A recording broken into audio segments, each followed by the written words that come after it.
आपका स्वागत है। आज हम लोग नया चैप्टर स्टार्ट कर रहे हैं सेमीकंडक्टर। और इस चैप्टर में शुरुआत में जैसे कि मैं आपको हमेशा चैप्टर को 2 से 3 हिस्सों में ब्रेक करता हूं, तो मैं पहले चैप्टर को 2-3 हिस्सों में ब्रेक कर देता हूं।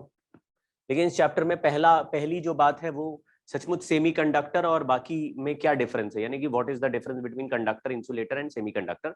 तो हम लोग इस चैप्टर में पहले तो ये जैसे एनर्जी बैंड, आज के चैप्टर में मतलब आज के क्लास में मेनली क्या क्या पढ़ेंगे, एनर्जी बैंड्स और सेमीकंडक्टर यानी इंट्रिंसिक एंड एक्सट्रिंसिक सेमीकंडक्टर। लेकिन आज के देख लेते हैं कहां तक हम लोग जा सकते हैं, और उसके बाद हम लोग सीखेंगे इसी में इंट्रिंसिक एक्सट्रिंसिक सेमीकंडक्टर के बाद पीएन जंक्शन डायोड, फिर ट्रांजिस्टर पढ़ेंगे और ट्रांजिस्टर और उसके एप्लीकेशंस। जैसे इसमें भी बात यही करेंगे, जंक्शन डायोड में भी एप्लीकेशंस पढ़ेंगे और ट्रांजिस्टर में। तीसरी जो हिस्सा है वो हमारा लॉजिक गेट्स है और बूलियन अलजेब्रा है। लॉजिक गेट्स, तो लॉजिक गेट्स जब पढ़ेंगे तो हम उसका अलजेब्रा भी पढ़ेंगे, उसके क्या क्या तरीके होते हैं, किस गेट को क्या कहते हैं, लॉजिक गेट्स पढ़ेंगे। तो वो हमारा तीसरा हिस्सा है और वो भी इंपॉर्टेंस लेवल 2 है। फिर ये इंपॉर्टेंस लेवल 3 है। चलिए स्टार्ट करते हैं। सेमीकंडक्टर डिवाइसेस में कुछ ऐसे आपको डायग्राम मिलेंगे जिसमें जैसे ये जंक्शन डायोड है, ये ट्रांजिस्टर है, इस तरह के सेमीकंडक्टर डिवाइसेस आपने अपने किसी भी इलेक्ट्रॉनिक सर्किट में देखें। अगर नहीं देखें तो आप आज ही अपने टीवी को स्क्रू ड्राइवर से ओपन कर दीजिए और ओपन करके देखेंगे इस तरह का सर्किट बोर्ड में तमाम कुछ ऐसे मशरूम जैसे टुक टुक टुक टुक उगे हुए दिखेंगे, तो तुम कहोगे ये सब क्या है, यही सब सेमीकंडक्टर डिवाइसेस है। अब ये बनते कैसे, इनका काम क्या है, यही इस चैप्टर में हमें देखना है। इसमें जो हम लोगों को ध्यान देना है वो सेमीकंडक्टर ये वाले मटेरियल है आपके पीरियोडिक टेबल में, ये जो टेट्रावैलेंट वाले हैं, यानी सिलिकॉन, जर्मेनियम, एसएन, पीबी, ठीक है, यानी टिन और लेड। तो सेमीकंडक्टर और बाकी इंसुलेटर मेटल में डिफरेंस क्या है, वो उसकी कंडक्टिविटी को लेके आपको बिल्कुल आइडिया है कि सेमी और कंडक्टर, नाम ही ऐसा रखा है, इसका मतलब कंडक्टर से कम होगा और इंसुलेटर से ज्यादा होगा, है ना। जैसे सेमी कंडक्टर एक्स्ट्रा इंसुलेटर ऐसा कुछ बोलते तो हम लोग समझ गए कि सेमीकंडक्टर में देखो इंसुलेटर जो रेंज है वो यहां तक जा रही है, यानी कि 10⁻⁻⁶ तक जा रही है। मेनली 10⁻⁻⁴ के अराउंड, यानी कि -2 से -6 या इधर से 10⁻1 से लेकर 10⁻⁻6 के बीच में हमको जो दिख रहे ऑब्जेक्ट उनको हम सेमीकंडक्टर बोल रहे हैं, और 10⁻⁻6 से पीछे यानी कि उससे छोटे कंडक्टिविटी के मटेरियल्स को हम mho पर सेंटीमीटर है, ये उससे छोटे वाले 10⁻⁻6 से छोटे वाले। लेकिन इतना कोई क्लियर कट आप डेफिनेशन मत बनाइएगा, हालांकि ये बेसिक डेफिनेशन यही है कि इस लेवल से छोटे में इतना कम कंडक्टिविटी हो गया है कि इवन इफ आप बड़ी से बड़ी बैटरी लगाएंगे तो भी करंट फ्लो नहीं होगा। सेमीकंडक्टर में करंट फ्लो होता है लेकिन बहुत ही कम होता है, और वो भी बड़ी बैटरी लगाने में थोड़ा करंट फ्लो होता है। इंसुलेटर में बिल्कुल ही नहीं होता, इतना कम हो गया कि नहीं हो रहा है करंट फ्लो। और ये जो कंडक्टर्स हैं उनमें या मेटल्स जो हैं उनमें करंट फ्लो आसानी से होता है और बैटरी लगाते ही करंट फ्लो होता है। यहाँ पे बैटरी लगाने पर भी बैटरी की ताकत यानी बैटरी की औकात थोड़ी होनी चाहिए, धक्का देने लायक, तभी करंट फ्लो होगा। बहुत ही लल्लू छाप बैटरी लगाई तो नहीं करंट फ्लो करता। और इसमें भयंकर से भयंकर बैटरी भी लगाओगे, तुम बोलोगे एकदम बैटरी का शहंशाह उठा के लगा दिया हमने, बैटरी के दुनिया का राजा, तो भी करंट फ्लो नहीं करा पाएगा। क्यों नहीं करा पाएगा, क्यों करा पाएगा, यही आगे सीखने वाली बात है। तो एक थोड़ा रेंज पकड़ के रखना। इस डायग्राम से आपको पता चल रहा है 10⁻² से 10⁻⁻6 तक सेमीकंडक्टर है, 10⁻² से आगे यानी बड़े वैल्यूज कंडक्टर है, और 10⁻⁻6 से छोटे। तो मेनली आपको ऐसे दे दिया 10⁻⁻9 है तो तुम इंसुलेटर बोल दोगे, -3 है तो तुम सेमीकंडक्टर बोल दोगे, और +2 है या +1 है तो आप, या +3 +4 है, 10⁵ है, 10⁶ है तो आप मेटल्स या कंडक्टर बोल देंगे।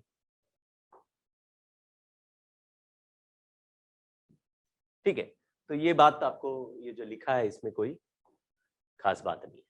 अब जो पहला इंपॉर्टेंट कॉन्सेप्ट है वो है एनर्जी बैंड। बोर्स मॉडल पढ़ते थे तो हम जानते थे कि एक न्यूक्लियस के चारों तरफ जो इलेक्ट्रॉन्स घूमते हैं, यानी कि इलेक्ट्रॉन अलग अलग, आपने बोला जी क्वांटम नंबर 1 वाले स्टेट पे है, क्वांटम नंबर 2 वाले स्टेट में, प्रिंसिपल क्वांटम नंबर 3 वाले स्टेट में है। तो आपने कहा था कि भाई ये जो इलेक्ट्रॉन होता है इसकी एनर्जी बिल्कुल डिस्क्रीट होती है, यानी कि ऐसे -13.6 इलेक्ट्रॉन वोल्ट होती है, फिर इसकी एनर्जी -3.4 इलेक्ट्रॉन वोल्ट होती है। यानी कि अगर आइसोलेटेड एटम है, इन isolated atom energy of electron has a unique value. इस यूनिक वैल्यू को एक पर्टिकुलर एनर्जी लेवल बोल रहे हैं। अगर कोई इलेक्ट्रॉन हायर एनर्जी से लोअर एनर्जी लेवल पे आएगा तो एकदम फिक्स्ड एनर्जी का फोटोन ही फेंकेगा। ये है आइसोलेटेड, यानी सिंगल एटम, सिंगल एटम होना चाहिए, ठीक है। हालांकि थोड़ा बहुत एनर्जी डिफरेंस तब आता है जब कई सारे इलेक्ट्रॉन का, जैसे बोर्स मॉडल में हमने पढ़ा था तो सिंगल इलेक्ट्रॉन ही होता था, यानी एक इलेक्ट्रॉन होता था किसी भी ऑर्बिट में, पूरे एटम में एक ही इलेक्ट्रॉन होता था, तो एक ही इलेक्ट्रॉन ऊपर से नीचे जंप कर रहा था, आपको स्पेक्ट्रम मिल रहा था, हाइड्रोजन स्पेक्ट्रम बोलते थे। लेकिन अगर तुमने एक सिस्टम में एक एटम के ऊपर बहुत सारे इलेक्ट्रॉन रखे हुए, जैसे सोडियम है या सिलिकॉन है, अभी मान लीजिए सोडियम में 11 इलेक्ट्रॉन है, तो आपने ऐसे अलग अलग एनर्जी लेवल पे अपना 1s2, 2s2, 2p6 ऐसे पॉलीज एक्सक्लूजन प्रिंसिपल से इलेक्ट्रॉन्स को अरेंज कर दिया। तो आप देखेंगे हर इलेक्ट्रॉन का अपना एक एनर्जी लेवल है, साथ ही हर लेवल पे 2 या 3 या 6 इलेक्ट्रॉन्स है, तो वो सारे के सारे इलेक्ट्रॉन एग्जैक्टली बराबर एनर्जी पे नहीं होंगे। तो जैसे 2p6 वाले जो इलेक्ट्रॉन है वो 6 बिल्कुल आइडेंटिकल एनर्जी में नहीं है, उनका एनर्जी में भी थोड़ा सा डिफरेंस है। तो आप बोलेंगे 2p6 वाले का भी एक डिस्क्रीट लाइन नहीं होगा, उसका भी थोड़ा सा ऐसा मोटा बैंड बन जाएगा, कि इसका मतलब हर इलेक्ट्रॉन अलग अलग एनर्जी का 2p6 वाले का भी हो सकता है। लेकिन जब हम लोग सॉलिड में जाते हैं, इन सॉलिड्स, तो सॉलिड्स में क्या एक इलेक्ट्रॉन वाला एटम नहीं है, दूसरा हर एटम के बाजू में दूसरा एटम रखा हुआ है, यानी कि क्रिस्टल लैटिस अरेंजमेंट बना हुआ है। सारे के सारे एटम्स, जैसे सॉलिड स्टेट में आपने पढ़ा कि अलग अलग मटेरियल में सारे के सारे एटम एक पर्टिकुलर अरेंजमेंट में फिक्स हो जाते हैं, तो उस अरेंजमेंट का अलग अलग टाइप का शेप था। वो सारे अरेंजमेंट में सारे एटम्स एक दूसरे के अगल बगल अरेंज्ड है। वो अरेंजमेंट होने की वजह से एक एटम का इलेक्ट्रॉन दूसरे एटम के इलेक्ट्रॉन से भी या दूसरे एटम के न्यूक्लियस से भी इंटरैक्ट करने लगता है। सोचिए यहां पे कोई न्यूक्लियस है जिसका ये 1s2 वाला है, ये 2s2, 2p6 है, ये 3s2 वाला है, ऐसे अलग अलग एनर्जी स्टेट वाले इलेक्ट्रॉन बने हुए। ये न्यूक्लियस है, यहाँ पे 1, 2, 3 ऐसे अलग अलग एनर्जी स्टेट है। यहां पर भी एक एटम है, उसमें भी 1s2 है, 2s2 है और 2p6 है, फिर वो 3s2 ऐसे। तो आप देखेंगे जो आउटर स्टेट वाले यानी बाहर बाहर वाले इलेक्ट्रॉन्स हैं, वो अपनी न्यूक्लियस की पोटेंशियल एनर्जी या न्यूक्लियस के अट्रैक्शन से भी इंटरैक्ट कर रहे होंगे, लेकिन बाजू वाले एटम का न्यूक्लियस भी उनके ऊपर इलेक्ट्रिक फील्ड फेंकने लगेगा। ये न्यूक्लियस का इलेक्ट्रिक फील्ड भी चारों तरफ है, इस न्यूक्लियस का इलेक्ट्रिक फील्ड भी चारों तरफ है, इस न्यूक्लियस से भी इंटरैक्ट कर रहे हैं ये। और क्योंकि सारे एटम्स एक साथ अरेंज्ड हैं, तो कोई भी इलेक्ट्रॉन जो, जैसे ये जो इलेक्ट्रॉन होगा जो सबसे लोअर एनर्जी स्टेट में बैठा होगा 1s2 वाला, वो उसका ज्यादा इंटरैक्शन अपने न्यूक्लियस से होगा और दूसरे अगल बगल के न्यूक्लियस से उसका इंटरैक्शन रिलेटिवली कम होगा। तो ये तो फिर भी अपने पुराने एनर्जी लेवल तक रह सकता है, तो यहां पे उतना वेरिएशन नहीं मिलेगा। लेकिन जैसे जैसे हायर स्टेट पे जाओगे तो ये सबके एक जैसे इंटरैक्शन दिखने लगे। देखो यहां से भी डिस्टेंस और यहां से डिस्टेंस ऑलमोस्ट एक जैसा दिखने लगा मान लीजिए, तो तुम कहोगे यार ये जो इलेक्ट्रॉन है ये जब अपने ऑर्बिट में चल रहा होगा तो अपने इंटरैक्शन अपने इलेक्ट्रिक फील्ड में तो हो गई, अगल बगल के इलेक्ट्रिक फील्ड में भी होगा। ऐसे होने से इसका एनर्जी कोई फिक्स्ड एनर्जी नहीं रह सकता। अब ये पुराने वाले आइसोलेटेड एटम के एनर्जी पे नहीं रहता, ये क्या करता है दूसरे इंटरैक्शन के साथ इसकी एनर्जी में थोड़ा सा बदलाव आ जाता है। मान लीजिए मैं आपको एक एग्जांपल दूं कि यहां पे मौजूद सिंगल एटम के इलेक्ट्रॉन की एनर्जी -50 इलेक्ट्रॉन वोल्ट हुआ करती थी, लेकिन वो अकेला इलेक्ट्रॉन है तो ये चलता रहेगा, इसका -50 रहेगा। बट जब ये इलेक्ट्रॉन और इसके जैसे एक दो इलेक्ट्रॉन और है इस ऑर्बिट में, ठीक है, तो ये जब इलेक्ट्रॉन सारे के सारे होंगे तो सबकी पोजीशन इस बगल वाले एटम्स के रिलेटिव अलग अलग होगी, तो ये वाला इलेक्ट्रॉन हो सकता है -51 इलेक्ट्रॉन वोल्ट पे आ जाए, ये वाला -49 इलेक्ट्रॉन वोल्ट पे आ जाए, ये वाला -49.5 इलेक्ट्रॉन वोल्ट पे आ जाए, ये वाला -50.5 इलेक्ट्रॉन वोल्ट पे आ जाए, ये -50.9 इलेक्ट्रॉन वोल्ट पे आ जाए। सबकी एनर्जी अलग है। तो आप कहेंगे पहले जो एनर्जी लेवल -50.0 इलेक्ट्रॉन वोल्ट का होता था, अब उस एनर्जी लेवल से थोड़ा नीचे कुछ एनर्जी लेवल मिल रहे हैं और थोड़ा ऊपर भी कुछ एनर्जी लेवल मिल रहे हैं, यानी कि 50 वाला एक डिस्क्रीट लेवल होने के बजाय आपको एक मोटा बैंड मिलेगा, और आप कहेंगे इस एक ऑर्बिट के इलेक्ट्रॉन्स का पॉसिबल एनर्जी एक बैंड में कहीं भी लाई कर सकता है। जैसे इस बैंड का वैल्यू मैंने बोल दिया 49.5 से 51 इलेक्ट्रॉन वोल्ट के बीच में कुछ भी एनर्जी आ रहा है, सबका अलग अलग आ रहा है। तो आप कहेंगे कि भाई ये तो एनर्जी बैंड, ये तो 5-6 लेवल बनाए। अगर बहुत सारे, जैसे इस एटम के इलेक्ट्रॉन का बनाया, अब इस एटम के इलेक्ट्रॉन का भी -50 हुआ करता था, लेकिन अब वो भी थोड़ा थोड़ा बदल जाएगा, उसके बगल वाले, उसके बगल वाले, उसके बगल वाले, यानी एक ही लेवल के हर एटम के इलेक्ट्रॉन में थोड़ा सा वेरिएशन आ जाएगा। तो उन वेरिएशन के करस्पॉन्डिंग कोई ना कोई इलेक्ट्रॉन उस सारे लेवल पे सबसे कम एनर्जी का होगा, कोई सबसे ज्यादा एनर्जी का होगा। कम से ज्यादा के बीच में लगातार आपको हर तरह की एनर्जी के इलेक्ट्रॉन मिलेंगे, क्योंकि लाखों करोड़ों इलेक्ट्रॉन है और इस एनर्जी के बीच में सबकी अलग अलग अलग अलग पॉसिबल एनर्जी आ सकती है। तो एक कॉन्टिन्यूअस बैंड मिलेगा, इसमें एक डिस्क्रीट लेवल नहीं होंगे, इसमें electron can have any energy. ये उसी इलेक्ट्रॉन की बात कर रहे हैं जो मान लीजिए ये 2p6 वाला मान लो कोई है। तो थोड़ा थोड़ा आपको आइडिया लगा कि सर अगर सारे एटम को कलेक्ट करके, बहुत सारे एटम को कलेक्ट करके मैंने एक सॉलिड बनाया, तो सॉलिड में तो एटम एक पर्टिकुलर तरीके से अरेंज्ड होंगे। उस एटम, हर एटम में न्यूक्लियस के चारों तरफ इलेक्ट्रॉन का क्लाउड होगा, इस एटम में भी न्यूक्लियस के चारों तरफ क्लाउड है। तो ये इलेक्ट्रॉन आपस में भी इंटरेक्ट करेंगे और साथ ही साथ एक दूसरे के न्यूक्लियस से भी इंटरेक्ट करेंगे, और सबका गैप न्यूक्लियस से अलग अलग हो सकता है। तो एक पर्टिकुलर एनर्जी पकड़ने के बजाय कोई भी एक इलेक्ट्रॉन की एक स्पेसिफिक एनर्जी होगी जो पहले डिस्क्रीट लेवल से थोड़ी ज्यादा या कम हो सकती है। हर इलेक्ट्रॉन के लिए ऐसे ही बात करेंगे तो एक स्पेसिफिक एनर्जी लेवल पर भी आपको एक वेरिएशन ऑफ एनर्जी मिलेगा इलेक्ट्रॉन्स का, और सारे वेरिएशन को मिला के एक बैंड बना लेंगे। अब इसको बोलेंगे energy band in solids.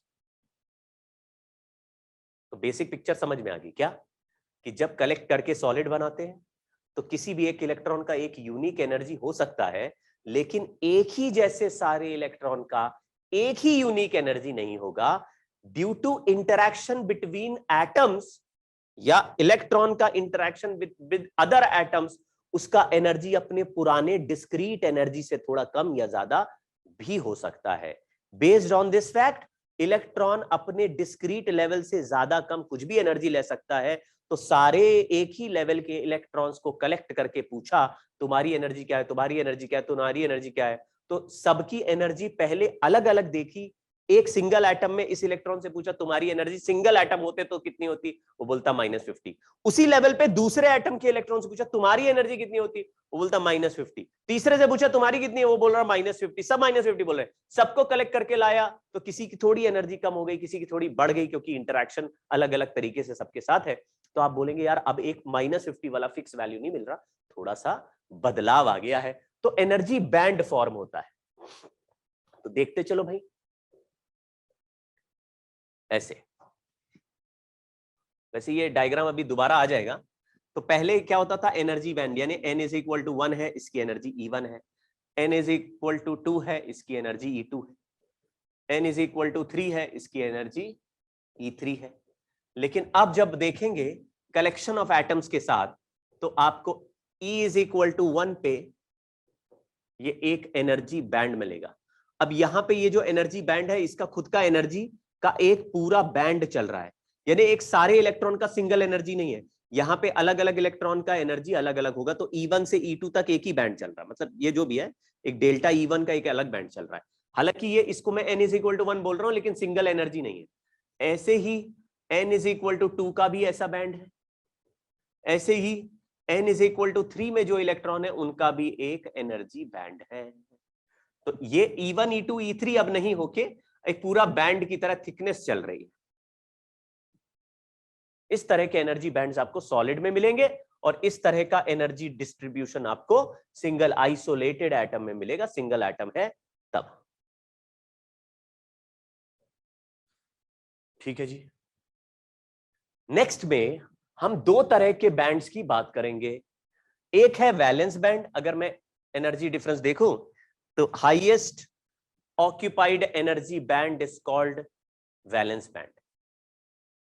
Valence band में most electrons remain bound to the atom in this band. इसका मीनिंग समझना।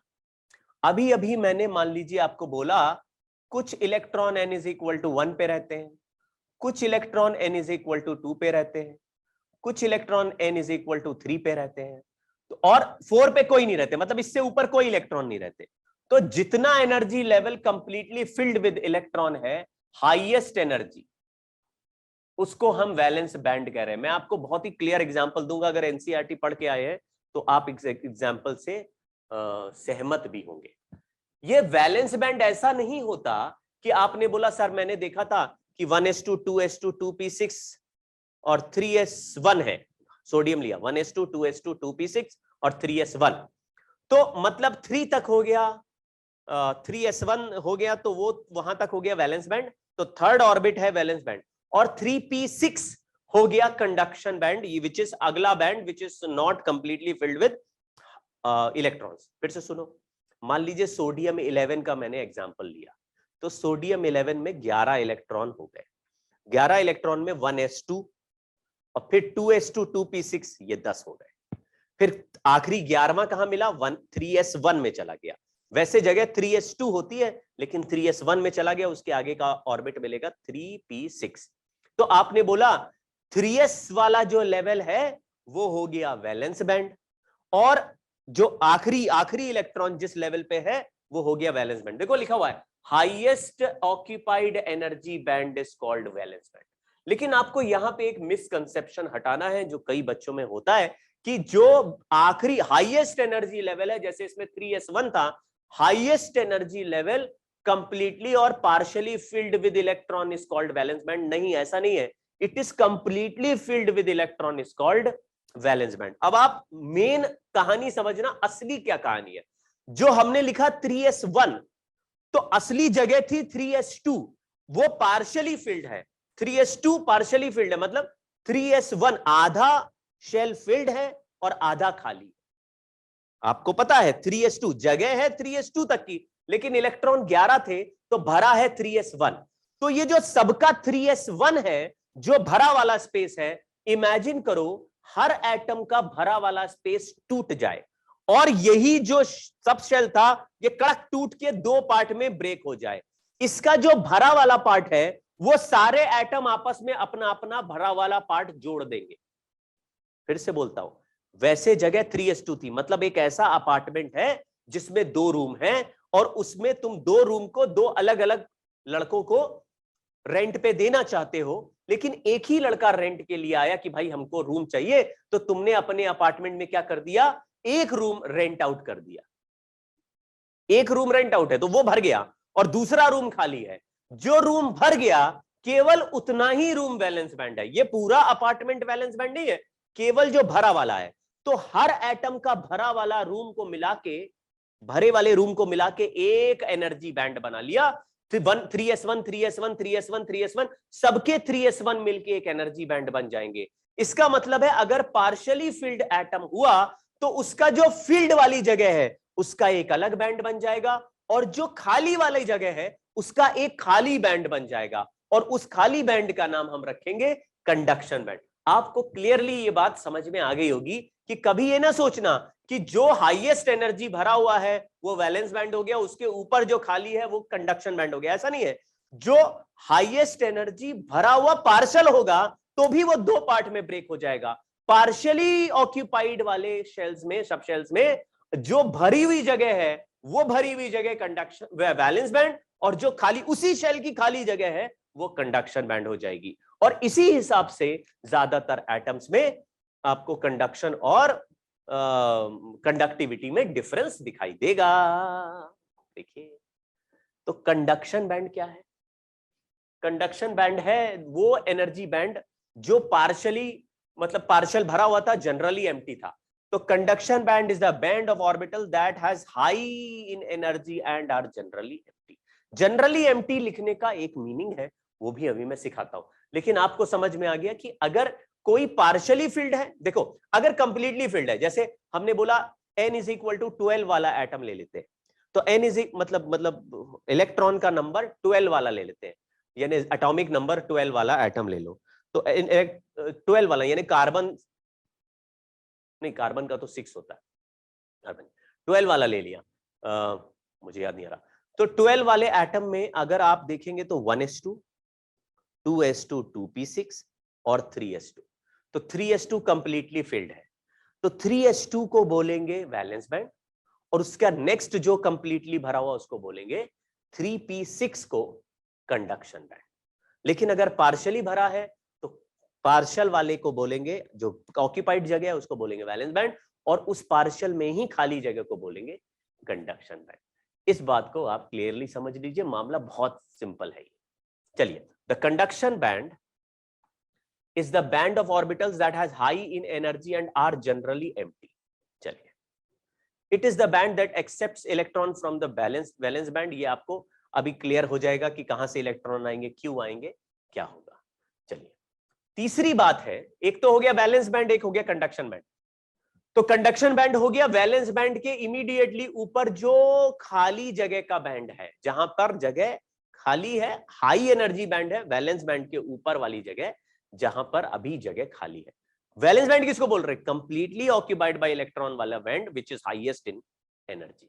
तो आप बोल रहे n=1 पे भी तो कंप्लीटली इलेक्ट्रॉन है, n=2 में भी तो बहुत सारे इलेक्ट्रॉन है, n=3 में भी तो बहुत सारे इलेक्ट्रॉन है। अरे नहीं रे, 1 और 2 की तो बात ही मत करो। अगर 3 पे बहुत सारे इलेक्ट्रॉन्स हैं तो 3 का को बोलो, अगर 4 उसके आगे नहीं है तो 3 is called conduction valence band, और उसके ऊपर वाला कंडक्शन बैंड।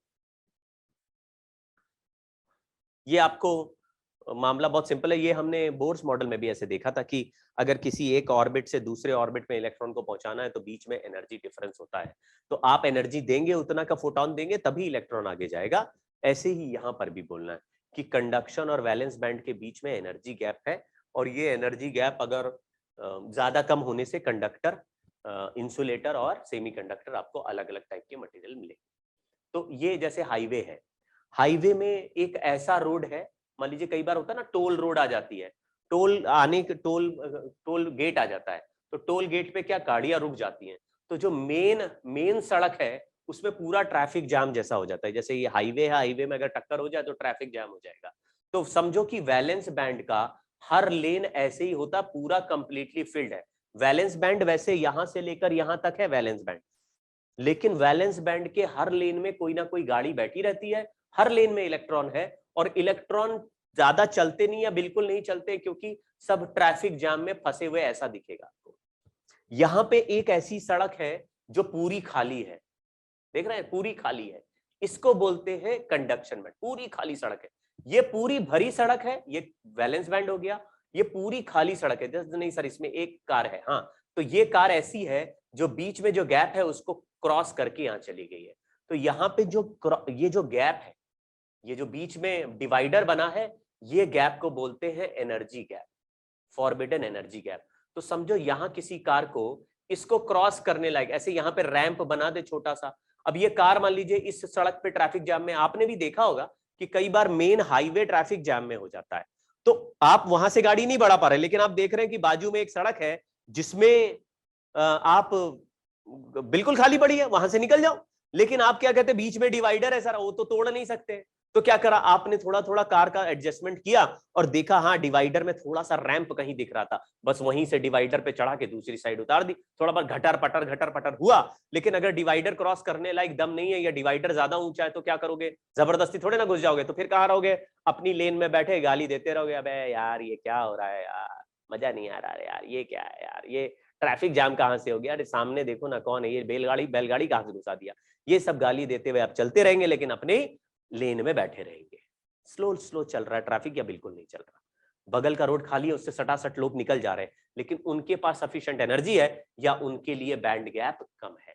तो जिस सिचुएशन में बैंड गैप कम होगा वहां से आसानी से कंडक्शन वैलेंस बैंड से कंडक्शन बैंड में जा सकते हो। अगर चले गए तो आराम से ट्रैवल कर सकते हो। अगर सोचिए यहाँ की 10 कार यहाँ चली जाए तो यहाँ पर भी तो जगह बन जाएगी रिलेटिवली।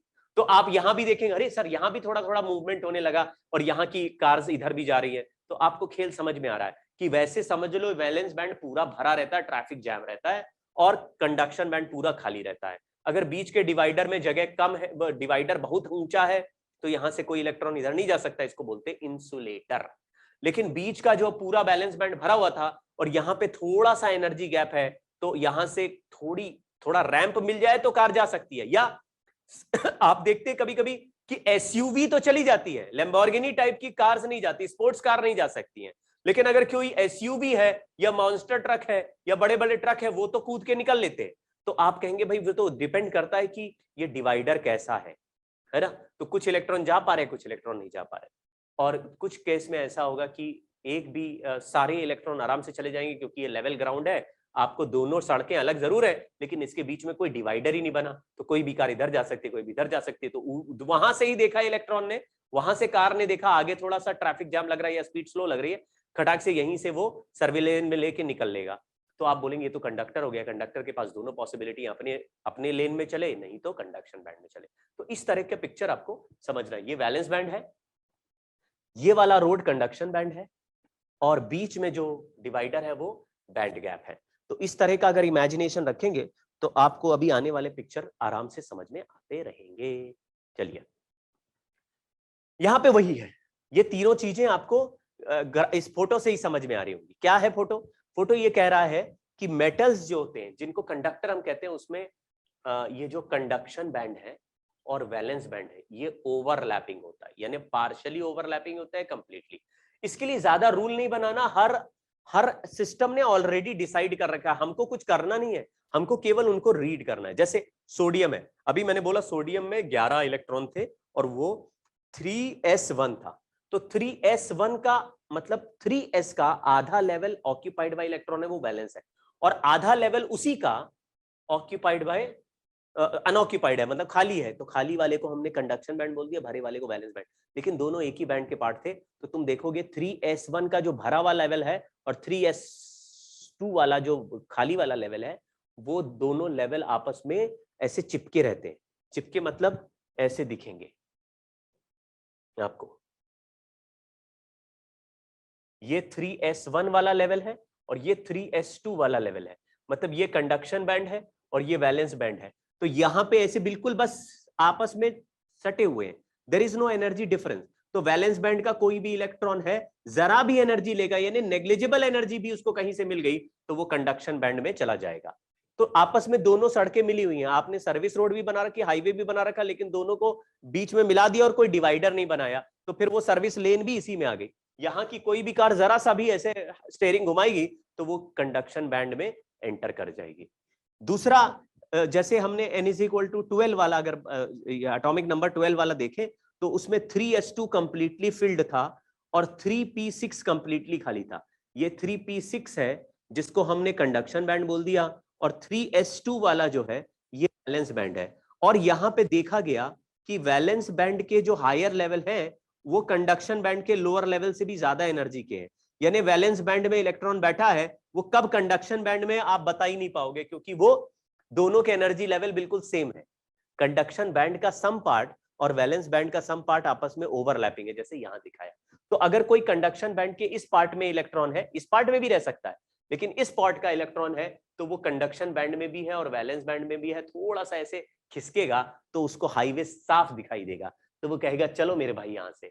ऐसे केस में इलेक्ट्रॉन आराम से समझ, आप थोड़ा इमेजिन करना, एटम एटम एटम एटम, सारे एटम, सबका कंडक्शन बैंड आपस में मिला रहता है, सबका वैलेंस बैंड आपस में मिला रहता है। अब सोचो एक ऐसा अपार्टमेंट बनाया जिसमें कंडक्शन बैंड यानी कि वैलेंस बैंड यानी कि भरे हुए सारे अपार्टमेंट है, और उन्हीं के बगल में ऐसे ऐसे रूम भी हैं जो बिल्कुल खाली है, बिल्कुल खाली है, और वो भी सारे अपार्टमेंट्स के आपस में जुड़े हुए। तो या जैसे होते नहीं हमारे, जैसे पुरानी कॉलोनीज होती है, या जैसे आप किसी स्ट्रक्चर्ड कॉलोनी में रहते हो, तो आप देखेंगे घर के बगल में घर ऐसे होता है, और कई बार ऐसे होता है कि घरों की छतें भी आपस में जुड़ी रहती है। तो मान लीजिए आप अपने घर की छत पे एक छोटा रूम है, वो आपके पापा ने आपको दे दिया, तो आप जैसे ही अपना रूम खोलते हैं अपनी छत पे आ जाते हैं। लेकिन हर घर की छत जुड़ी हुई है। तो आप अपनी छत पे खड़े हो या थोड़ा सा लेफ्ट में चले जाएं तो दूसरे घर की छत में खड़े हो, थोड़ा सा राइट में चले जाएं इस घर की छत में खड़े हो, क्योंकि बीच में कोई दीवारें या बाउंड्री नहीं बनी, तो आप किसी अपने अगल बगल की छतों पे भी आराम से टहल सकते हो। सोचो कि कंडक्शन बैंड का इलेक्ट्रॉन ऐसे ही होता है, कंडक्शन बैंड जुड़ा रहता है, लेकिन अंदर जो फर्स्ट फ्लोर पे रहेगा वो दीवार तोड़ के घर के फर्स्ट फ्लोर पे, या जो ग्राउंड फ्लोर पे रहता है वो दीवार तोड़ के ग्राउंड फ्लोर पे थोड़ी ना चला जाएगा दूसरे घर के। क्यों? क्योंकि बीच में दीवार लगी है। तो नीचे में पूरा कंप्लीटली फिल्ड रहता है, वहां से शिफ्ट करना अलाउड नहीं है, लेकिन कंडक्शन बैंड सारा जुड़ा होता है और वहां पे एनर्जी गैप भी नहीं होता, तो सब आराम से एक दूसरे में ट्रैवल कर सकते हैं। तो सोचिए जरा, एक ऐसा एनर्जी लेवल है जिसमें सब जगह इलेक्ट्रॉन भरे हुए हैं और वो खिसक नहीं सकते, लेकिन एक दो इलेक्ट्रॉन कंडक्शन बैंड में चले गए और कंडक्शन बैंड पूरा खाली है और सबका जुड़ा हुआ है कंडक्शन बैंड। इस एटम का कंडक्शन बैंड, इसका सबका कंडक्शन बैंड जुड़ के एक बैंड बन गया, एक खाली टनल बन गई। तो कोई इलेक्ट्रॉन अगर कंडक्शन बैंड में चला गया तो वो अपने एटम के ऊपर रहे या बगल वाले एटम के ऊपर रहे या बगल वाले एटम के ऊपर रहे, इससे फर्क नहीं पड़ेगा, वो आराम से रैंडमली कहीं भी घूम सकता है। तो मेटल में जिसको हम फ्री इलेक्ट्रॉन्स कहते हैं, वो इलेक्ट्रॉन्स एटम छोड़ के बाहर नहीं गए, वो एटम इंटर एटॉमिक स्पेस में घूम रहे हैं, और इसी कंडक्शन बैंड को ही इंटर एटॉमिक स्पेस कहते हैं। मतलब समझ लो कि टनल से सारे एटम आपस में जुड़े हैं, अगर कोई इलेक्ट्रॉन इसमें गया तो टनल में कहीं भी रैंडमली घूम सकता है, और बहुत सारी टनल है, इंटरकनेक्टेड है, तो इलेक्ट्रॉन ऐसे रैंडमली किसी भी टनल में घूम रहे हैं। कुछ इलेक्ट्रॉन्स जो कंडक्शन बैंड में पहुंच गए वैलेंस बैंड के, कुछ ऐसे भी होंगे जो नहीं पहुंच रहे, तो कुछ पहुंच रहे। अगर ज्यादा ओवरलैपिंग होगा तो ज्यादा फ्री इलेक्ट्रॉन्स मिलेंगे। आपको ये बड़ा लॉजिकल भी लगेगा कि यार कंडक्टर में बिल्कुल एनर्जी गैप नहीं है, सेमीकंडक्टर में थोड़ा है और इंसुलेटर में थोड़ा ज्यादा है। कितना कितना है वो आगे लिखा होगा, वो मैं अभी आपको दिखाता हूं। ये तो इंट्रिंसिक है। ये जो सेमीकंडक्टर है मैं खुद ही बता देता हूं इसमें क्या। इसमें ये जो फॉरबिडन एनर्जी गैप है, यानी कि वैलेंस बैंड से कंडक्शन बैंड पहुंचाने का जो एनर्जी गैप है, वो डेल्टा ई जी का value less than 3 electron volt, और यहां पे जो बैंड गैप है डेल्टा ई जी वो ग्रेटर देन 3 इलेक्ट्रॉन वोल्ट। ठीक है ना? जैसे कि अगर आपने सिलिकॉन वाला सेमीकंडक्टर देखा तो उसका 0.7 इलेक्ट्रॉन वोल्ट आएगा, और डेल्टा ई जी इसका 0.3 आएगा और दूसरे का 0.7। चेक करो।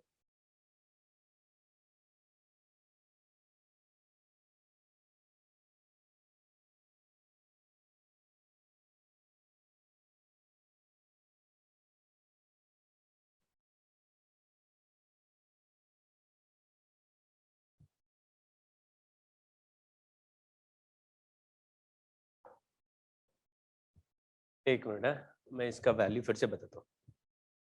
एक का है अराउंड 0.7 इलेक्ट्रॉन वोल्ट सिलिकॉन का, जर्मेनियम का 1.1 है।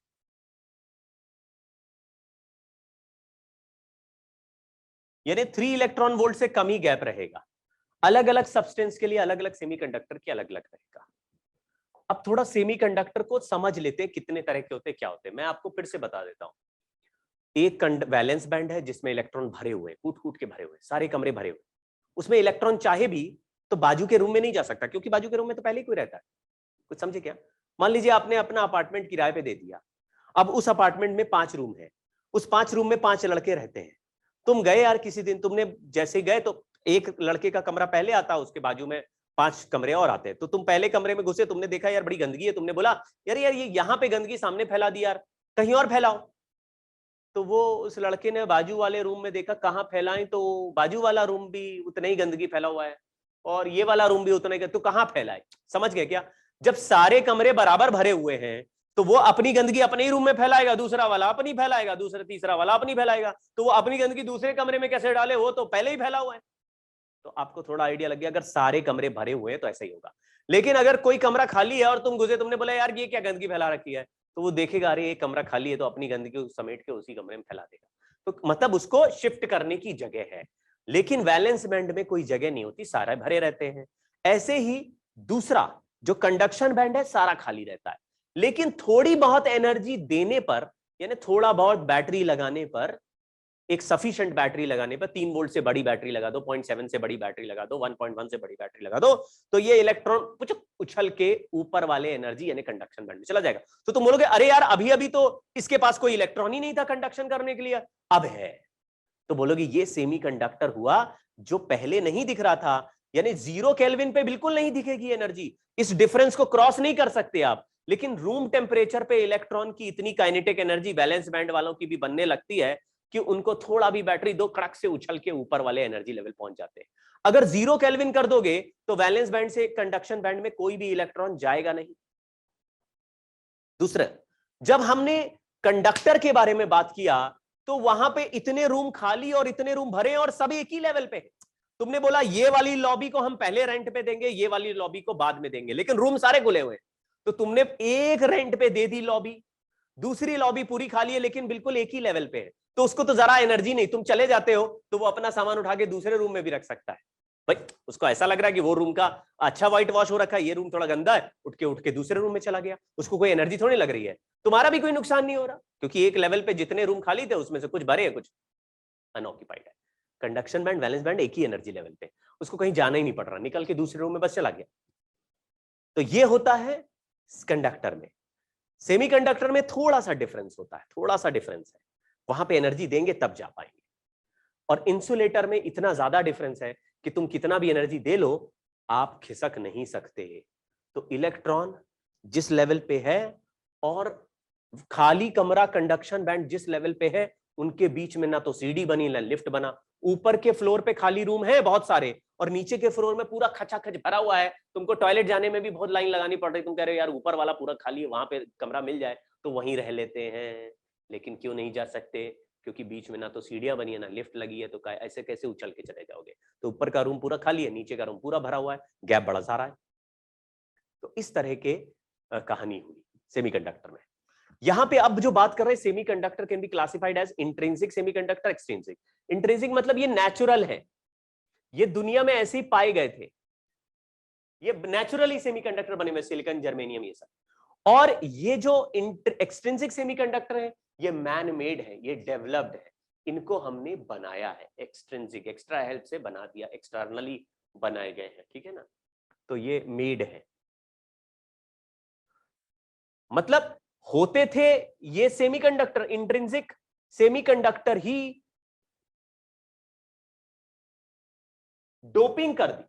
इंट्रिंसिक सेमीकंडक्टर ही है, ऐसे नहीं कि नए कुछ बना दी, ना ना ना, इंट्रिंसिक सेमीकंडक्टर ही है, नेचुरली हमको मिलते थे वही है, बट उसकी प्रॉपर्टी एनहांस कर दी, उसमें चार्ज कैरियर्स इंक्रीज कर देंगे। कैसे करके? डोपिंग करके। डोपिंग, डोपिंग आपको थोड़ा आइडिया है कि डोपिंग का मतलब है आपको या तो एक्सटर्नली मिला देना है कोई, तो ट्राईवैलेंट और पेंटावैलेंट अगर मिलाओगे तो एन टाइप और पी टाइप, पेंटावैलेंट इम्प्योरिटी मिलाएं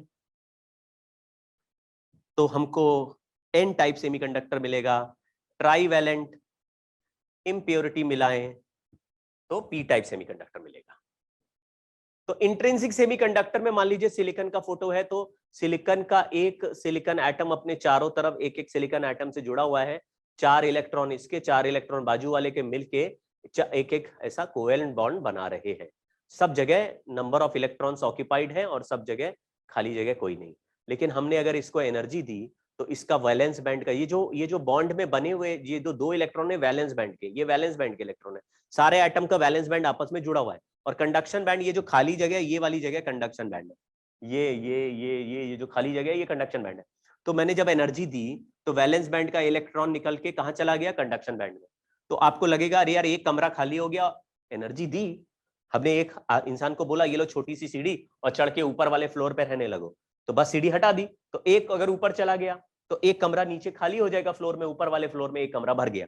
तो ऊपर वाले फ्लोर पूरा खाली है तो ऊपर वाला जो इलेक्ट्रॉन है वो बड़ी खुशी से दौड़ता रहेगा, कहेगा इस रूम में रहूं या इस रूम में रहूं या इस रूम में रहूं, सारी जगह खाली है, तो वो कंडक्शन बैंड में चला गया और ये होल क्रिएट हो गया, अंदर एक रूम खाली हो गया। अंदर एक रूम खाली हो गया तो उसके लिए भी हो सकता है लड़ाई हो जाए, कोई कहे इलेक्ट्रॉन यार मेरे रूम से अच्छा ये रूम है, तो मैं ऐसा करता हूँ अपना सामान लेके इस रूम में रहने आ जाता हूँ, तो वो जैसे ही दूसरे रूम में शिफ्ट होगा तो उसका रूम खाली हो जाएगा। यानी कि अगर एक इलेक्ट्रॉन ऊपर गया तो एक रूम नीचे खाली दिखाई देगा आपको वैलेंस बैंड में। ऐसे में ऊपर जो रखा इलेक्ट्रॉन है वो भी मूव करेगा, नीचे जो होल है वो भी मूव करेगा। ऑब्वियसली इलेक्ट्रॉन के पास खाली जगह ज्यादा है तो वो ज्यादा तेज मूव करेगा, होल को शिफ्ट होने के लिए जगह कम है तो वो स्लो मूव करेगा। लेकिन इलेक्ट्रॉन और होल दोनों ही मूव करते हैं किसी भी सेमीकंडक्टर में। इसको इंट्रिंसिक सेमीकंडक्टर बोलते हैं, pure germanium and pure silicon. Room temperature पे इलेक्ट्रॉन और होल का नंबर सेम होता है। ठीक। Extrinsic semiconductor, when we add impurity to pure semiconductor to increase the charge carrier, then it becomes extrinsic semiconductor. In the extrinsic semiconductor, without breaking the covalent bond, we can increase the charge carriers. तो हमने क्या कर दिया, ऐसे समझ लो एक silicon था हमारे पास, तो सिलिकॉन के स्ट्रक्चर में मान लीजिए मैंने एक ट्राईवैलेंट इंप्योरिटी मान लो एल्यूमिनियम लगा दी। एल्यूमिनियम में यहां पे चारों तरफ कोवेलेंट बॉन्ड बनाना है इसको सिलिकॉन के साथ, लेकिन एल्यूमिनियम में 3 ही इलेक्ट्रॉन्स होते हैं, यानी कि आखिरी ऑर्बिट में जो शेयरेबल वैलेंस बैंड इलेक्ट्रॉन है वो 3 है, और जबकि सिलिकॉन के पास 4 होते हैं, 4 है। तो ये 3 सिलिकॉन के और ये 3 एल्यूमिनियम के हैं, लेकिन यहां पे सिलिकॉन ने तो अपना इलेक्ट्रॉन लगा दिया, एल्यूमिनियम यहां नहीं लगा पा रहा, तो यहां पे एक खाली जगह है, ये एक होल बन गया है। तो यहां पे ऐसा लगेगा जैसे कि कंडक्शन बैंड में जो जगह थी, कंडक्शन वैलेंस बैंड में जो जगह थी उसमें लगातार एक एक एक एक इलेक्ट्रॉन बैठा हुआ था, एक एक इलेक्ट्रॉन बैठा होता, लेकिन बीच में एक कमरा खाली हो गया। क्यों? क्योंकि यहाँ पे बीच में एल्यूमिनियम आ गया और एल्यूमिनियम अपना इलेक्ट्रॉन हर कमरे में नहीं बैठा पा रहा, तो एक रूम खाली दिख रहा, बाकी रूम भरे हुए दिख रहे हैं, सारे रूम भरे दिख रहे हैं, फिर से एक रूम खाली दिख रहा है। यानी कि जितने एल्यूमिनियम आ जाएंगे उतने रूम वैलेंस बैंड में खाली हो जाएंगे, और कंडक्शन बैंड तो खाली था ही। तो आप बोले यार इसमें तो वैलेंस बैंड पहले से ही खाली है, अगर इसमें मैं इलेक्ट्रिक फील्ड लगा दूं तो ये इलेक्ट्रॉन वैलेंस बैंड के थ्रू तो मूव कर सकते हैं, क्योंकि ये इलेक्ट्रॉन यहां आ जाए, ये इलेक्ट्रॉन यहां आ जाए, ये इलेक्ट्रॉन यहां आ जाए, तो कमरा इधर से खिसकता हुआ दिखेगा। तो आप कहेंगे ये जो खाली रूम है इसको भी शिफ्ट किया जा सकता है, कंडक्शन बैंड पूरा खाली है फिर भी अंदर से करंट फ्लो कर सकते हैं। अगर यहां सब जगह इलेक्ट्रॉन्स होते, जो कि इंट्रिंसिक सेमीकंडक्टर हर रूम भरा रहता है, तो वहां पे अंदर कंडक्शन बैंड से वैलेंस बैंड से करंट फ्लो नहीं होता जब तक कंडक्शन बैंड में इलेक्ट्रॉन नहीं आते। अगर कंडक्शन बैंड में इलेक्ट्रॉन आएंगे तो वो इलेक्ट्रॉन चलेंगे और वैलेंस बैंड का होल भी चलेगा। लेकिन अभी जो मैं बोल रहा हूं कि वैलेंस बैंड में ऑलरेडी होल क्रिएट हो चुका है, अभी एक भी इलेक्ट्रॉन नहीं है तब भी होल्स बन गए। अगर मान लीजिए 10⁻⁶ एल्यूमिनियम एटम मिला दिए 10⁻23 सिलिकॉन एटम में, तो आप बोलेंगे इतना होल तो फ्री में मिल गया, मतलब एक भी कंडक्शन इलेक्ट्रॉन नहीं बनाए तब भी इतने होल तो हैं ही, तो करंट तो फिर भी फ्लो करेगा। इसको थोड़ा सा रूम टेम्परेचर से आगे ले जाओगे तो इससे इलेक्ट्रॉन निकल निकल के ऊपर और चले जाएंगे, तो तुम कहोगे यार यहाँ पे 2 इलेक्ट्रॉन ऊपर चले गए लेकिन 10 होल दिख रहे हैं, इलेक्ट्रॉन कम है होल ज्यादा है। तो अगर हमने बोला पी टाइप सेमीकंडक्टर है, पी टाइप सेमीकंडक्टर, तो उसमें होल ज्यादा होंगे, number of holes is much greater than number of conduction electrons. और अगर एन टाइप सेमीकंडक्टर होगा तो उसमें पेंटावैलेंट इंप्योरिटी मिला होगा, यानी कि फास्फोरस जैसा मिला दे। तो फास्फोरस अगर मिलाओगे तो फास्फोरस के पास आखिरी ऑर्बिट में 5 इलेक्ट्रॉन्स होते हैं, तो 4 इलेक्ट्रॉन तो सिलिकॉन के साथ बॉन्डिंग बनाएंगे, एक इलेक्ट्रॉन एक्स्ट्रा उसके पास नीचे कमरे में कोई जगह नहीं है तो वो इलेक्ट्रॉन जाके ऊपर बैठ जाएगा।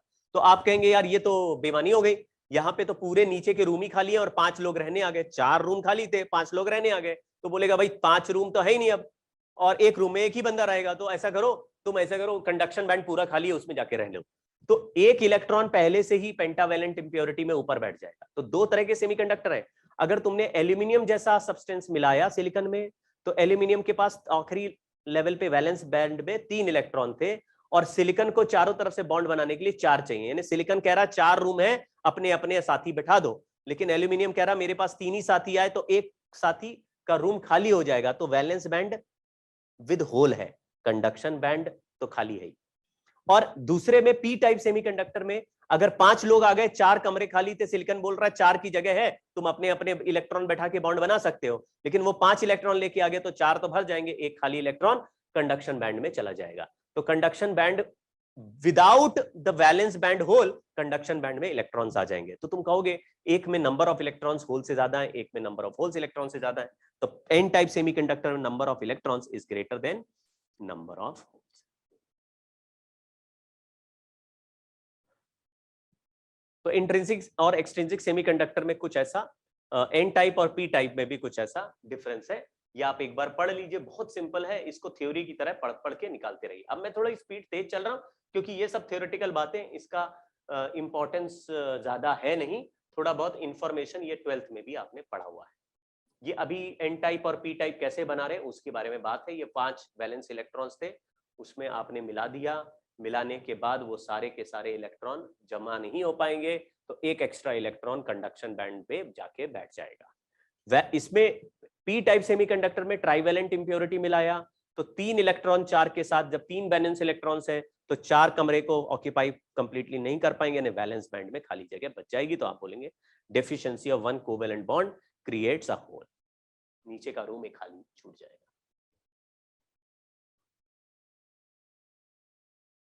बाकी ये लिखा है कि भाई जो पहले हम एनर्जी देके वैलेंस से कंडक्शन बैंड में इलेक्ट्रॉन्स को भेजते थे वो अब नहीं होगा क्या? वो तो हो गई। तो इंट्रिंसिक सेमीकंडक्टर में जितना भी करंट फ्लो कर सकता था, इसमें ज्यादा करंट फ्लो कर सकता है। क्यों? क्योंकि इसमें तो फ्री में ही होल और इलेक्ट्रॉन्स हमको मिल गए हैं। तो होल मेजॉरिटी कैरियर हो सकता है, नहीं तो इलेक्ट्रॉन मेजॉरिटी कैरियर हो सकते हैं। तो अगर मैंने बोला एक इसमें यहां पे एक रिलेशन है, क्या है कि फॉर जैसे अगर हम एक्सट्रिंसिक सेमीकंडक्टर को इंट्रिंसिक सेमीकंडक्टर से कंपेयर करें जिससे बना है, तो extrinsic semiconductor number of holes into number of electrons equal to number of intrinsic semiconductor charge carrier का स्क्वायर। ये आप याद कर लीजिए। फिर से सुनो, मैंने कहा एक इंट्रिंसिक सेमीकंडक्टर था, तो तुम बोलोगे इंट्रिंसिक है तो नंबर ऑफ होल इलेक्ट्रॉन बराबर होंगे, ठीक बात है। तो इसलिए उसके नंबर ऑफ होल और इलेक्ट्रॉन को बराबर रख के दोनों को सेम रख दिया। फिर मैंने कहा इंट्रिंसिक को एक्सट्रिंसिक कैसे बनाएंगे? तो आप कहोगे यार उसमें या तो पी टाइप मिलाओगे या एन टाइप मिलाओगे, यानी कि या तो पेंटावैलेंट मिलाओगे या ट्राइवैलेंट मिलाओगे। तो तुमने मिला दिया, तो तुमने देखा कि अचानक नंबर ऑफ होल्स बढ़ गए तो नंबर ऑफ इलेक्ट्रॉन्स कम हो जाएगी, नंबर ऑफ होल्स बढ़ गए तो नंबर ऑफ इलेक्ट्रॉन्स कम हो जाएगी। तुमने अगर पी टाइप एन टाइप बनाने के लिए पेंटावैलेंट इंप्योरिटी मिलाए तो नंबर ऑफ इलेक्ट्रॉन्स बढ़ जाएंगे, नंबर ऑफ होल्स कम हो जाएंगे।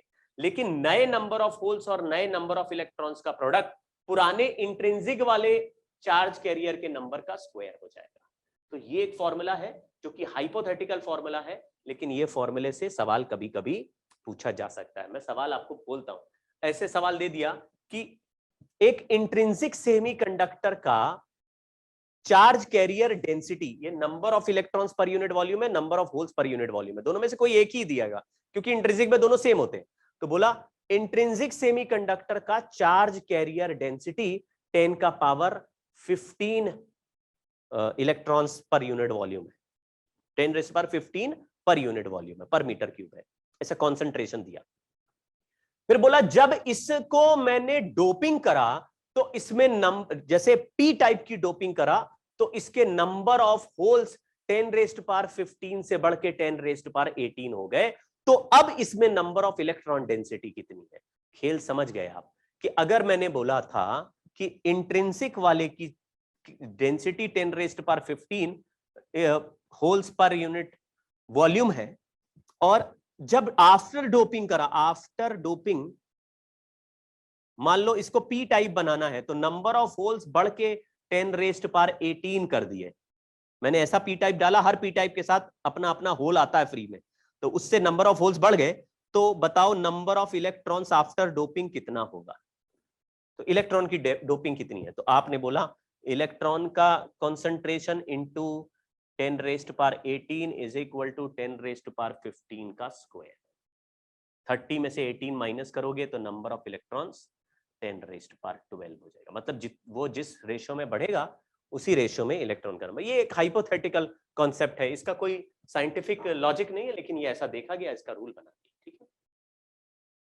अब हम लोग आज की सबसे इंपॉर्टेंट बात पढ़ने वाले वो है पीएन जंक्शन डायोड। इसको भी ज्यादा मतलब ऐसे नहीं कि पगला नहीं जाना, आपको थोड़ा नॉर्मल लेवल पे ही इसको देखना है।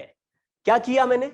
जो पी टाइप सेमीकंडक्टर था वो लिया और एक एन टाइप सेमीकंडक्टर था वो लिया, और दोनों को आपस में सैंडविच कर दिया, मिला दिया, चिपका दिया।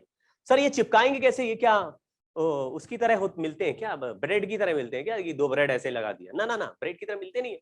ये हमने ऐसा किया, इतना बड़ा सेमीकंडक्टर लिया, मान लो बेस सिलिकॉन वाला इंट्रिंसिक, और इधर एल्यूमिनियम की डोपिंग करा दी, एल्यूमिनियम को डिफ्यूज कर दिया यहां पे, और यहां पे मैंने डोपिंग करा दी फास्फोरस की। कैसे करा दी, मतलब ऐसे सिलिकॉन को रख के एल्यूमिनियम का वेपर हमने इसके अंदर भेजते जा रहे हैं एल्यूमिनियम के कांटेक्ट में, आधा इधर रख दिया आधा इधर रख दिया, इधर एल्यूमिनियम का वेपर फ्यूज करते जा रहे हैं और इधर इसमें फास्फोरस का, तो एल्यूमिनियम और फास्फोरस ऐसे फ्यूज होके अंदर अंदर घुसते जाएंगे और इसके स्ट्रक्चर में अंदर जाके फिट हो जाएंगे, इधर भी फिट हो गए। तो यहाँ पे जहां पर एक बाउंड्री के इस तरफ केवल पी टाइप और इस तरफ एन टाइप फ्यूज करते जाओगे तो आपको एक जंक्शन डायोड मिलेगा, उसको पी एन जंक्शन डायोड कहते हैं। एक side P type semiconductor fuse करा, एक साइड एन टाइप सेमीकंडक्टर बनाया गया है, तो एक ही बेस मटेरियल में दोनों है, ठीक है। लेकिन क्या होता है कि ये तो हमारा पिक्चर हो गया, we create P N junction by together two piece of semiconductor, one doped with N type and other with P type, तो एक बेस पे ही दोनों होते हैं। पी एन जंक्शन में ऐसे ही है कि जो जैसे हमने एन टाइप इधर लिख दिया पी टाइप इधर लिख दिया, उससे टेंशन नहीं है।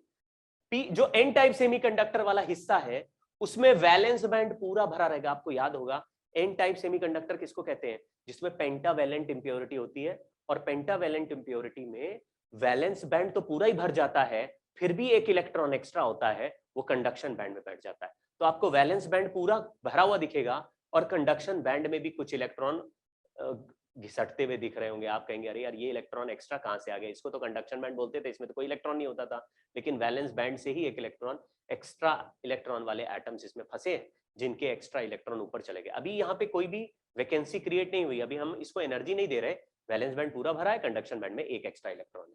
इसमें देखा तो वैलेंस बैंड पूरा खाली है, sorry valence band conduction band पूरा खाली है और वैलेंस बैंड में भी बीच बीच में कमरे खाली है। तो there are some vacant space in valence band, in P type semiconductor, N type में कंप्लीटली फिल्ड है।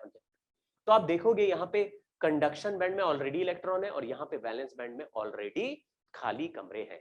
जब ऐसे दो चीजों को आपस में मिलाएंगे तो ये जो वैलेंस बैंड का इलेक्ट्रॉन है जो एन टाइप में है वो भी न्यूट्रल है, ये भी न्यूट्रल है। आप ये नहीं सोचना सर यहाँ एक्स्ट्रा इलेक्ट्रॉन हो गए तो ये नेगेटिवली चार्ज हो गया, ना, ये न्यूट्रल बॉडी है। इसमें फास्फोरस जो मिलाया था मैंने, फास्फोरस का ऐसा नहीं कि उसमें एक इलेक्ट्रॉन एक्स्ट्रा होता है, उसमें सिलिकॉन से एक इलेक्ट्रॉन एक्स्ट्रा दिख रहा है, यानी आखिरी ऑर्बिट में। हालांकि उसका पॉजिटिव चार्ज उतना ही है न्यूक्लियस का जितना उसके पास नेगेटिव चार्ज है, बस वो इलेक्ट्रॉन बॉन्डिंग में पार्टिसिपेट नहीं कर पा रहा, ऊपर जाके बैठ गया। यहां पे बॉन्डिंग में इलेक्ट्रॉन पार्टिसिपेट करने के बाद भी खाली कमरे वैलेंस बैंड में बैठ गए।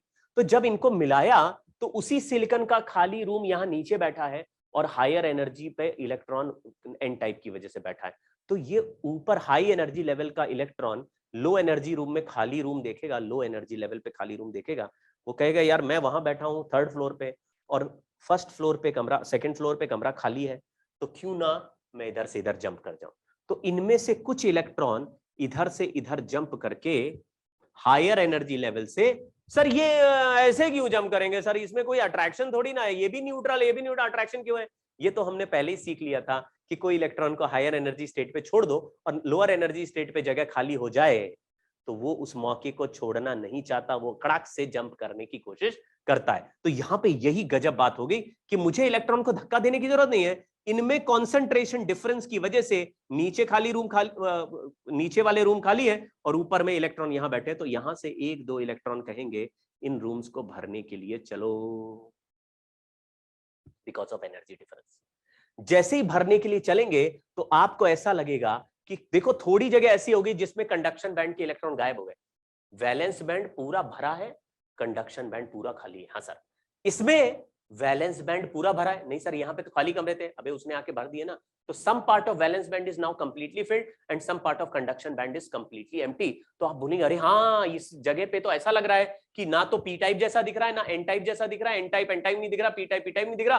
हालांकि कुछ इलेक्ट्रॉन एन टाइप के पी टाइप में घुस के उसको गायब कर चुके, यानी कंप्लीटली फिल्ड हो गया। मतलब जैसे पी टाइप में कुछ खाली जगह थी, बॉन्ड पूरे बन नहीं पा रहे थे, और एन टाइप में कुछ एक्स्ट्रा इलेक्ट्रॉन थे जो इंटर एटॉमिक स्पेस में घूम रहे, बॉन्ड सारे बन गए, फिर भी वो आवारा की तरह इधर उधर घूम रहे हो, उनके पास कोई काम ही नहीं, बोल रहे कि यार हमको बुलाया था बॉन्ड बनाने के लिए, अब हमको सड़क पे छोड़ दिया, अब सड़क पे घूम रहे हैं। तो सड़क पे घूमते घूमते वो देखेंगे अरे बगल वाले एटम को खाली जगह है, मतलब उसको इलेक्ट्रॉन चाहिए और हम खाली वैसे ही घूम रहे हैं, तो वो ऐसे खिसक के उसके बॉन्ड में बैठ जाएगा, कहेगा आ हा कमरा मिल गया, अब आराम से सोते हैं। लेकिन ऐसा करते ही जब एक्स्ट्रा इलेक्ट्रॉन इसके पास आया तो ये वाली जगह नेगेटिवली चार्ज होने लगेगी और ये वाली जगह पॉजिटिवली चार्ज होने लगेगी। तो नाम का उल्टा पिक्चर आपको दिखेगा कि एन टाइप के साइड में कुछ जगह positive terminal, positive charged object की तरह, और पी टाइप में नेगेटिव चार्ज ऑब्जेक्ट, उल्टा लिख रहे हैं एन टाइप। हो गया ये इलेक्ट्रॉन लूज करके पॉजिटिव, और ये है पी टाइप, ये इलेक्ट्रॉन रिसीव करके हो गया ये वाला एटम नेगेटिव। एल्यूमिनियम में एक वैलेंस बैंड की जगह खाली थी, लेकिन इलेक्ट्रॉन उसको थोड़ी ना चाहिए, उसके इलेक्ट्रॉन तो उसके प्रोटॉन से मैच ही करते हैं, लेकिन वो एनर्जी हाई एनर्जी से लो एनर्जी ऑक्यूपाई करने के लिए उधर से एक इलेक्ट्रॉन एक्स्ट्रा आ गया तो वो उसको ऑक्यूपाई कर लिया तो एक्स्ट्रा इलेक्ट्रॉन आया तो एल्यूमिनियम नेगेटिवली चार्ज दिखने लगेगा। तो आप कहेंगे यार यहाँ पे जो एटम बैठे हुए थे वो नेगेटिवली चार्ज हो गए, यहाँ पे जो एटम बैठे वो पॉजिटिवली चार्ज हो गए, तो यहाँ पे एक पॉजिटिव से नेगेटिव के बीच में इलेक्ट्रिक फील्ड जनरेट हो जाएगा। सर ये इलेक्ट्रिक फील्ड बहुत बड़ा फफूंद है, ये ज्यादातर चैप्टर में ये इलेक्ट्रिक फील्ड जनरेट होते ही करंट इलेक्ट्रिसिटी का कॉन्सेप्ट बना देता है। तो देख रहे हैं कितनी चालाकी से किसी ने ये सोचा कि यार ये एन टाइप में ना ज्यादा इलेक्ट्रॉन है, ये पी टाइप में अगर इनको आपस में चिपका दूं तो क्या डिफ्यूजन हो पाएगा। इसी को डिफ्यूजन कहते हैं। कॉन्सेंट्रेशन डिफरेंस है, यहां इलेक्ट्रॉन की कमी है, यहां इलेक्ट्रॉन की अधिकता है, कॉन्सेंट्रेशन डिफरेंस है। तो एक ऐसा है कि बड़े बड़े पत्थर रखे थे और एक जमीन है जिसमें छोटे छोटे गड्ढे थे, तो आपने ऐसी दोनों चीजों को ऐसे लाके रखा तो कुछ पत्थर अपने आप सरक के गड्ढों में घुस जाएंगे और उनको कंप्लीटली भर देंगे। तो आप कहेंगे यार ये तो भर गया, इतनी जगह पे कुछ भी ना तो इलेक्ट्रॉन है ना गड्ढे हैं, मतलब ना एक्स्ट्रा इलेक्ट्रॉन है ना एक्स्ट्रा होल्स है, कंप्लीटली ऑक्यूपाइड हो गया।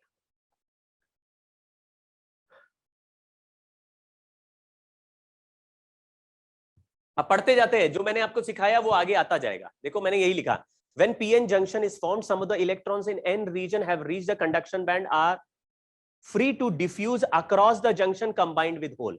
मतलब n टाइप में ये इस तरफ n टाइप बना दिया, n टाइप में कुछ एक्स्ट्रा इलेक्ट्रॉन्स हैं और यहां पे कुछ एक्स्ट्रा होल्स हैं जिसको हम p टाइप बोल रहे हैं।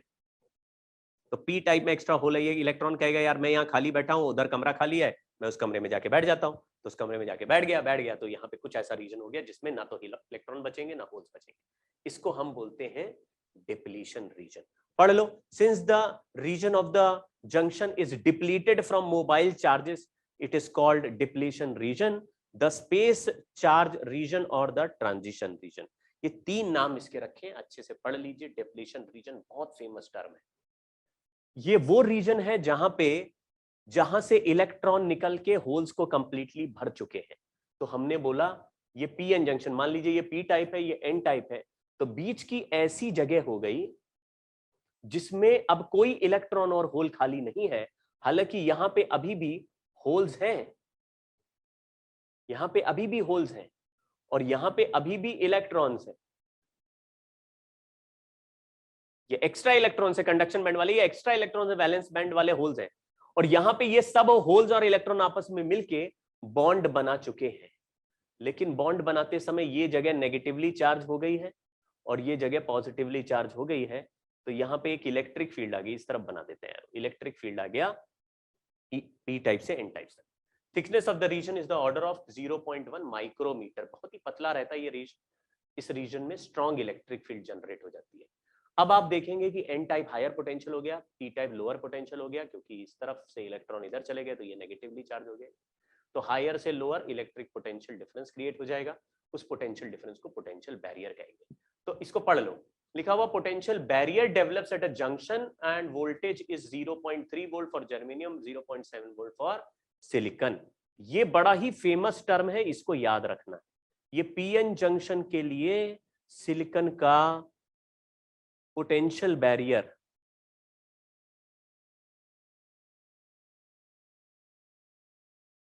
is 0.7 volt. Please remember this result, ये रिजल्ट पर बेस्ड सवाल डायरेक्टली पूछे गए हैं। इस वैल्यू को अच्छे से याद रखना है, इसको भी याद रखना है ना। सर आपने पहले तो बताया था कि 1.1 था ना, वो तो फॉरबिडन गैप था। कंडक्शन वैलेंस बैंड से कंडक्शन बैंड पहुंचाने के लिए अगर तुम 1.1 वोल्ट से बड़ा बैटरी लगाओगे तो सेमीकंडक्टर में करंट फ्लो होने लगेगा। लेकिन अभी जो मैं बोल रहा हूं ये पोटेंशियल बैरियर है। पोटेंशियल बैरियर दो पी टाइप एन टाइप के बीच में एक ऐसा गैप बन गया जिसमें इलेक्ट्रॉन होल आपस में कंबाइन होके बॉन्ड बना चुके हैं। अब ना तो वहां पे फ्री इलेक्ट्रॉन है ना होल्स है। Then further diffusion stops, results a depletion region at a junction। ये सेमीकंडक्टर का सिंबल है आपको ये जो ऐसा ब्रॉडर वाला हिस्सा दिख रहा है उसके लेफ्ट में पी टाइप बोलना है, और उसके राइट में ये जो डंडी के आगे लिखा हुआ है इसको एन टाइप बोलना है। तो एरो के शार्प एज के आगे एन टाइप है, इधर पी टाइप। ठीक है, इसको दो तरीके से बैटरी से कनेक्ट करेंगे, या तो बैटरी का पॉजिटिव टर्मिनल पी टाइप में लगाएंगे और नेगेटिव टर्मिनल एन टाइप पे। ऐसे कहानी को बोलेंगे फॉरवर्ड बायस। फॉरवर्ड बायस में करंट फ्लो करता है पी टाइप से एन टाइप, और अगर उल्टा लगाए पी टाइप को नेगेटिव टर्मिनल बैटरी और एन टाइप को पॉजिटिव टर्मिनल बैटरी, तो फिर उसको बोलते हैं रिवर्स बायस। क्या मतलब है, क्यों होगा, वो भी सीखते हैं। लेकिन कन्वेंशनली करंट, अगर सेमीकंडक्टर ऐसा डायोड बना है फोटो, तो इसमें करंट हमेशा पी टाइप से एन टाइप ही जाता हुआ आपको मानना है या बोलना है।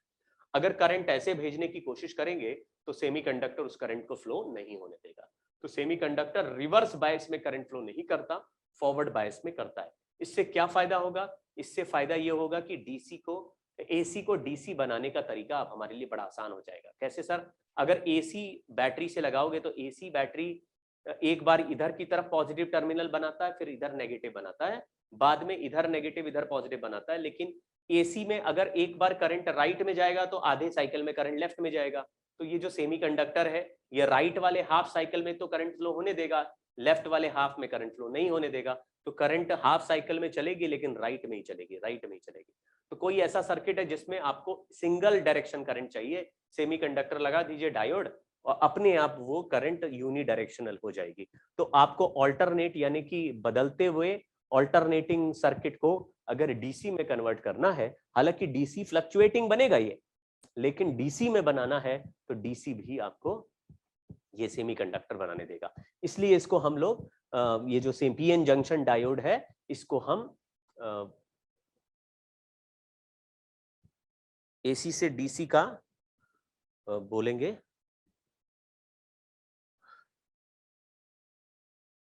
PN junction diode forward biasing.